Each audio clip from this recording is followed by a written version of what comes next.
San Francisco का 1969 और ये कहानी है एक ऐसे हत्यारे की जिसने खुद को जोडियाक कहा।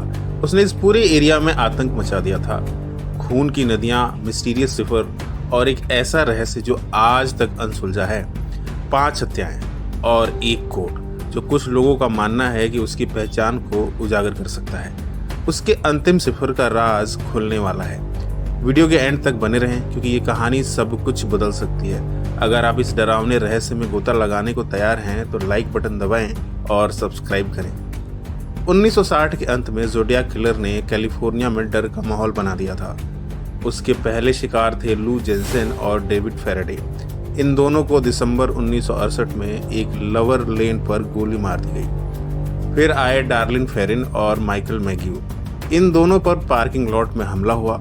जोडियाक ने सिर्फ हत्याएं नहीं की, उसने ताने मारे, उसने अखबारों को पत्र भेजे, अपनी अपराधों की शेखी बगारी और पुलिस को उसे पकड़ने की चुनौती तक दे दी।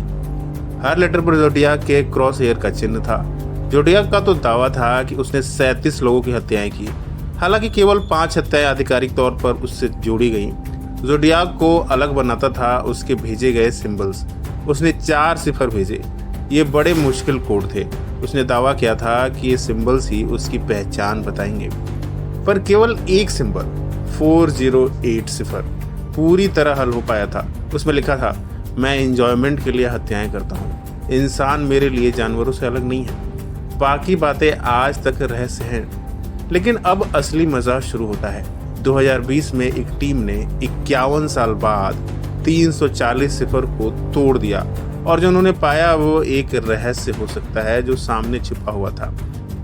दिसंबर 2020 में कोड ब्रेकर्स की एक टीम, डेविड ओरांचक, सैम ब्लैक और जार्ल वैन आइके, इन्होंने जोडियाक के फेमस 340 सिफर को तोड़ दिया। इसमें दशकों लगे, लेकिन उनके सुपर कंप्यूटर्स ने आखिरकार इस मैसेज को खोल दिया। ये कोई नाम नहीं था, बल्कि एक ताना मारा गया था। मुझे गैस चैम्बर का डर नहीं है, मैं जोडियाक हूँ, बस इतना ही। लेकिन इस इंसिडेंट ने एक बात साबित की, जोडियाक के कोड तोड़े जा सकते हैं, और इससे लोगों ने सोचना शुरू किया, बाकी सिफर, एग्जॉर्सिस्ट सिफर, ड्रिप कोड, क्या ये आखिरकार उसकी पहचान उजागर कर सकते हैं? 2024 में एक सीक्रेट एक्स अकाउंट जिसका नाम सिफर सीकर था, उसने ये पोस्ट किया, मैंने एग्जॉर्सिस्ट सिफर को तोड़ दिया है, जोडियाक का नाम कोड में है, सैन फ्रांसिस्को में मुझसे मिलें, डेट 3 जुलाई 2025 को, मैं सब कुछ उजागर कर दूंगा।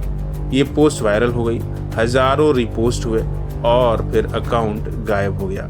क्या ये मजाक था, कोई स्टंट था, या क्या ये खुद जोडियाक हो सकता है जो अभी भी जिंदा है, अपना बीमार खेल खेल रहा है? कुछ कहते हैं कि जोडियाक आज 80 या 90 के दशक में होगा, लेकिन दूसरों का मानना है कि वो छोटा था, शायद अभी भी कहीं है। इंटरनेट पर थ्योरीज की बाढ़ आ गई है और शौकिया जासूस अंतिम सिफर को तोड़ने की दौड़ में है। आप क्या सोचते हैं? क्या सिफर सीकर असली है? ये जोडियाक की एक और पहेली है। अपनी थ्योरीज कमेंट में बताएं। अब ये सोचिए, क्या अगर जोडियाक कभी रुका ही नहीं? 2025 में सैन फ्रांसिस्को के मेल बॉक्स में अजीब पत्र आने शुरू हुए। ये जोडियाक के स्टाइल से मिलते जुलते थे। कोई हत्या नहीं, लेकिन नए सिफरों के साथ सीक्रेट संदेश। पुलिस ने जांच की पुष्टि नहीं की, लेकिन इंटरनेट पर हंगामा मचा है। कुछ कहते हैं कि ये नकलची है, कुछ का मानना है कि जोडियाक वापस आ गया है, या शायद कभी गया ही नहीं था। अब 2025 में कोई दावा करता है कि वो सैन फ्रांसिस्को में एक गुप्त मुलाकात में जोडियाक की पहचान को उजागर करेगा। स्थान का कुछ पता नहीं और सिफर अभी भी अनसुलझा है, लेकिन सुराग बढ़ रहे हैं और दुनिया देख रही है। क्या ये वो पल होगा जब हम आखिरकार जोडियाक का चेहरा देखेंगे, या ये उसके अंतहीन खेल का एक हिस्सा मात्र है? जोडियाक किलर ने हमें 50 साल से ज्यादा समय तक सताया है, एक ऐसी छाया जो मिटने से इनकार करती है। क्या वो मर चुका है, अभी भी कहीं है, या उसकी विरासत सिर्फ एक पहेली है जिसे हम कभी हल नहीं कर पाएंगे? कभी शायद जवाब मिले या रहस्य और गहरा हो जाए।